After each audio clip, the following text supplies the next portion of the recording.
حضور نے فرمایا کہ میں قرآن مجید کی ایک ایسی آیت جانتا ہوں، اگر تمہیں معلوم ہو جائے، لوگ اس کو تھام لیں، اس کو پکڑ لیں، تو ان کے لیے وہ آیت کافی ہے۔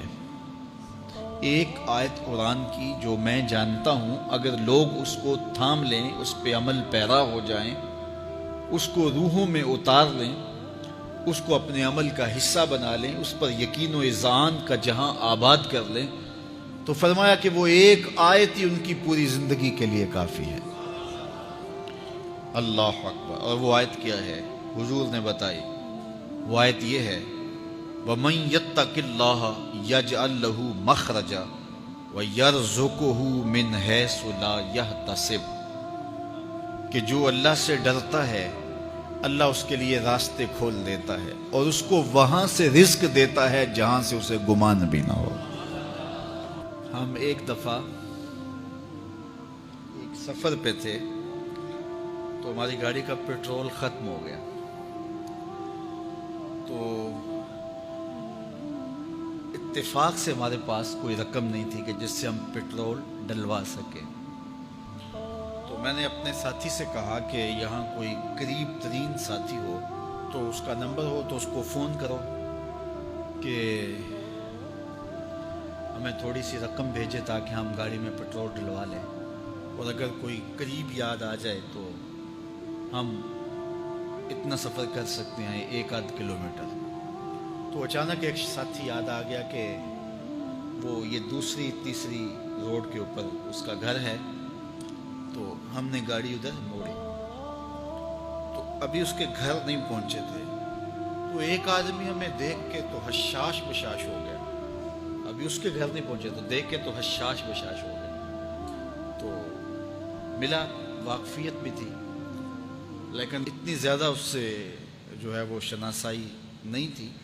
کسی اجتماع میں اس نے ہمیں بلایا تھا، تو ملاقات ہوئی تھی وہاں، ہم بیان کر کے اس کے علاقے میں، تو وہ لاہور آیا ہوا تھا، تو ہماری وہاں وہ ملاقات ہو گئی وہاں۔ تو وہ جلدی سے جیب میں ہاتھ ڈال کر کے تو کچھ رقم تھی اس کے پاس، اور میں پیش کر کے کہنے لگا کہ وہ 2-3 سال پرانی بات، کہتا وہ آپ ہمارے جلسہ میں گئے تھے، ہم آپ کی کوئی خدمت کرنا چاہتے تھے لیکن آپ ہمیں پکڑا ہی نہیں دیے۔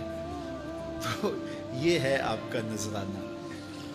تو ہوتا ہی ہے کہ اگر کوئی نذرانہ پیش کرے تو میں کہتا ہوں کہ نہیں کوئی مسئلہ نہیں، لیکن میں نے کہا ٹھیک ہے لے آؤ، کیونکہ تم خود نہیں آئے ہو، تمہیں کسی نے بھیجا ہے۔ وَيَرْزُقُهُ مِنْ حَيْثُ لَا يَحْتَسِبُ، میرے رب کا وعدہ ہے اگر تم اس پہ بھروسہ کرو تو پھر وہ تمہیں وہاں سے دے گا جہاں سے تمہیں گمان بھی نہیں ہوگا۔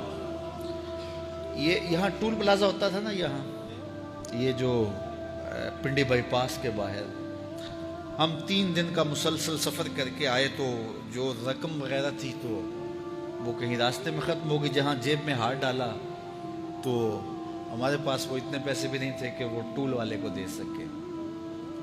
تو میں نے اپنے ڈرائیور کو کہا کہ تمہارے پاس کوئی ہے؟ تو وہ کہنے لگا جی میرے پاس بھی کوئی نہیں ہے۔ تو میں نے کہا چلو اس سے ادھار کر لیتے ہیں، اس کو ہم کہتے ہیں کہ ہم قریب ہی رہتے ہیں، ابھی جا کے آپ کو بھیج دیتے ہیں۔ تو ہمارے سے جو اگلی گاڑی تھی اس نے اس کو کہا کہ یہ جو پیچھے والے ہیں نا ان کا بھی کاٹ لو۔ اس نے ہمیں پہچان لیا، تو اس نے کہا کہ یہ جو پیچھے گاڑی آ رہی ہے نا اس کے بھی لے لو۔ تو اس نے پیچھے مڑ کے دیکھا تو اس نے کہا اچھا یہ وہ آ رہے، چلو تم بھی رہنے دو۔ تو اس نے کہا تم بھی جاؤ اور وہ بھی جائے۔ تو یہ ہم نے کئی مناظر زندگی میں دیکھے۔ تو اللہ کے محبوب فرماتے ہیں قرآن میں ایک ایسی آیت ہے، اگر تمہیں پتہ چل جائے اور اس پہ تمہارا عمل ہو جائے، وہ تمہیں وہاں سے رزق دے گا جہاں سے تمہیں گمان بھی نہیں ہوگا۔ اللہ اکبر۔ بہت سارے واقعات زندگی میں ایسے رونما ہوتے ہیں۔ یہ اچانک 2 باتیں میرے ذہن میں آ گئی تو میں نے آپ کے سامنے رکھ دیں، تاکہ اس سے یقین میں پختگی ہوتی ہے، بالخصوص جو مبلغین ہیں ان کے لیے خاص طور پہ یہ